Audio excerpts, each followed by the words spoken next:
Hey guys, how's it going out there today? I hope you guys are doing super good. It's Saturday afternoon here in Tokyo, Japan, and this is Sunday evening's video, so I'm just getting a bit ahead of myself. Usually I'm less than 24 hours in advance of the videos, and today a little bit more, so hopefully that'll give me more time to work this one up and get it all edited and ready for you guys as fast as possible. You've already clicked on it, so you know what it's about. It's a look at the upcoming release of the Nike Air Max Tailwind 5 retro. I don't know what to call this one. The title of this video is "What's the Point of This Shoe?"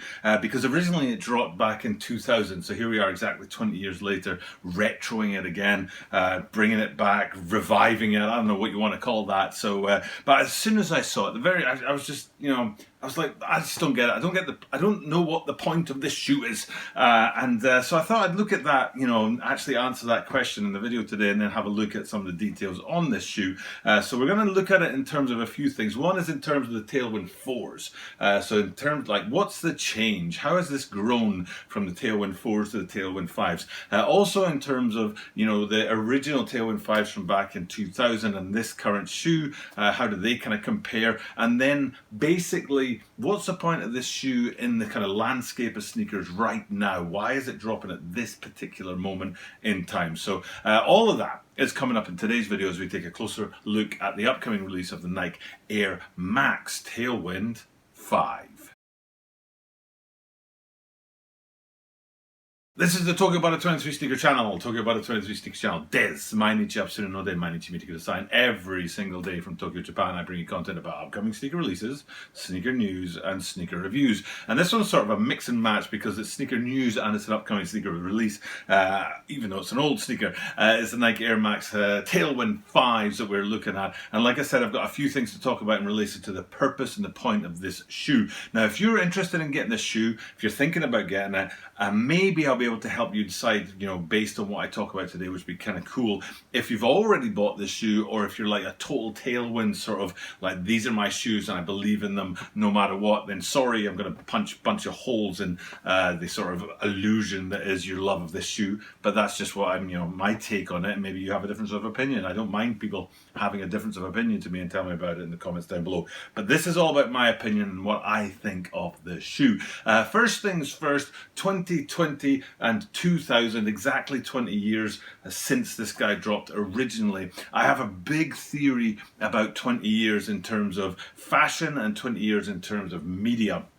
And the point is that I think that what companies do is that they understand that, what was cool or hip or, top of the range or the best thing out there 20 years ago, not everybody was able to get their hands on. But 20 years later, the people who couldn't get their hands on it 20 years ago are now wealthy enough or rich enough or have stable enough jobs and things like that to be able to afford the things that they couldn't afford before, or to afford the things that they had once before and they want to have again. And to me, it's a form of manipulation. I feel like, big companies and brands, they're kind of taking advantage of, the consumer's feelings about things. So something that dropped 20 years ago when you couldn't afford them in high school or something like that, and they were too expensive. Back then, you could only afford 1 or 2 pairs of sneakers, but now you're in a job that can allow you to wear 10 or 12 pairs of sneakers, and I think there's a little bit of manipulation going on there, and I think about that not just in terms of fashion and sneakers, but also in terms of media, especially movies.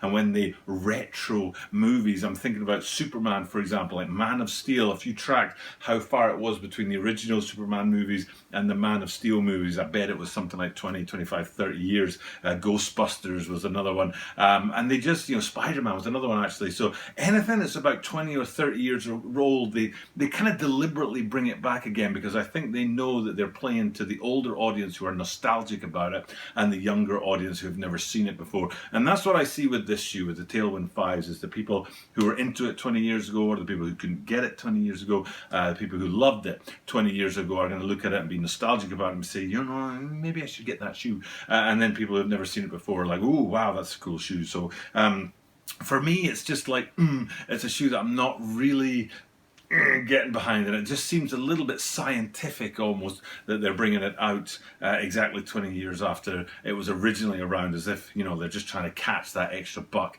get as much money out of the market as possible.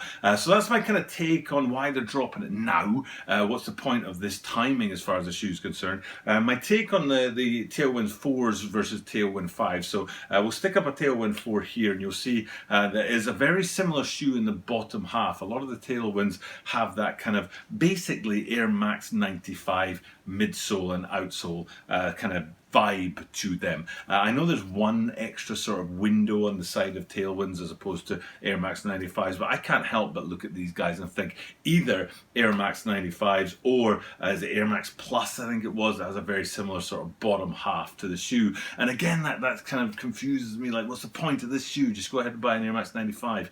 But comparing, you know, between the 4s and the 5s, if we, like I say, I've got the 4s up here and you can see the upper materials on there, and especially there's a kind of, I guess, a vertical feel to the shoe. A lot of lines that run north to south in the shoe, less so front to back or east to west on the shoe. And then that got updated. But, you know, if we're looking at the update on this upcoming release 2020, you'll see that the upper on there and the construction of the shoe has some differences, especially towards the ankle with that sort of V support unit in there, which is a major difference between the 4s and the 5s. But actually looking at these guys, this is the 2020's upcoming sneaker. The upper on this is not worth it's worth looking at, but it doesn't help us to understand the shoe because this is a one-off upper that's going with these two, the olive greens and then the blacks.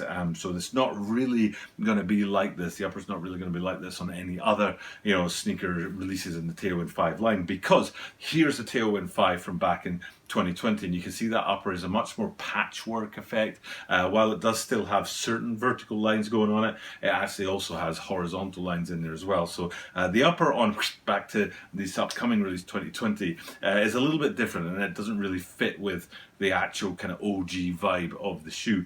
So that's comparing it to what was, you know, the original OGs back in 2000 and then the current ones.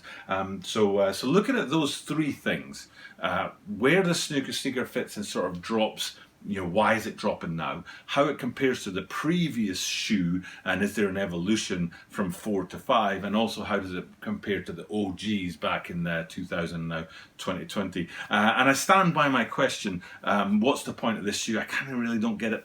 Sorry, Nike. Sorry, you know, Nike Tailwind fans out there who really appreciate this shoe and think it's a great shoe. It just doesn't sort of fit in with me. Now, I talked on the Air Jordan 14 Gym Red video about how that shoe didn't seem to fit in with the rest of the landscape of shoes out there right now. There's a lot of sneakers dropping all over the place, especially in relation to what would have been the Olympics coming around the corner, and like USA themed shoes for Team USA, and a lot of those are dropping a bit out of time. But the Air Jordan 14 Gym Reds even more so seemed out of place because they just didn't seem to be tied to anything. And it's the same with these Tailwind 5s. I don't know why they're dropping this. I don't know what is there demand for it? Who wants this shoe? Or are they trying to create demand that isn't actually there? People who aren't really thinking, oh, you know what, I miss the Tailwind 5s, but then they bring the shoe out and that makes people kind of see it and think, you know what, I do actually miss the Tailwind 5s. So I don't know, it's just, there's a bit of manipulation in there. There's a bit sort of like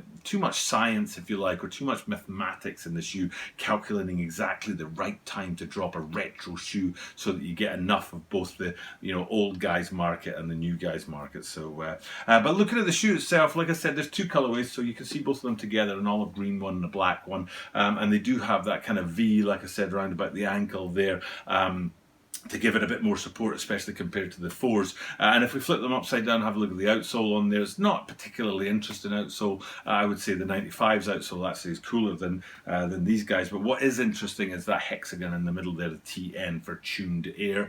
I've looked into tuned air, I've worked it out, you know, like I've researched it to find out what it is and why it's so important. And to be honest, it looks a bit gimmicky to me as well. It's just air in a shoe. I don't know why we need to call it tuned air, but you know, overall they're you know, solid looking shoes. I don't know, they just they don't really make much sense to me at all. I don't see the point of them. I don't know what Nike were going for, what segment of the market that they were home to corner, what feelings they were home to generate in the public out there. But for me, it's just, I don't know, it's the wrong shoe at the wrong time. It doesn't fit in with anything else, and I don't really get, even as generally, I don't get where Tailwinds fit in sort of grand scheme of sneakers, and specifically this Tailwind 5 for me is just like, I don't get it. So tell me in the comments down below. Do educate me. Tell me I'm wrong. Show me like the real reason why somebody should go after this shoe, or what the purpose of is. In retroing a sneaker that was under the radar 20 years ago, and then retroing it again 20 years later. I don't get it. You can tell me in the comments down below. That's it. That's my video for today. It's a strange one. I was looking through these, sneakers, trying to work out which one to talk about today. And as soon as I saw these guys, I was just like, "What's the point?" I don't get the point, but maybe there is a point. You can tell me in the comments down below. For now, though, it's time for me to sign off. Thank you guys for checking out the content as I do every single day. I truly appreciate it when people are dropping by, new viewers and regular viewers alike. But for now, it's time to sign off. Thank you guys for checking out the content. But as I do this every single day, that means that you are guaranteed to see me tomorrow.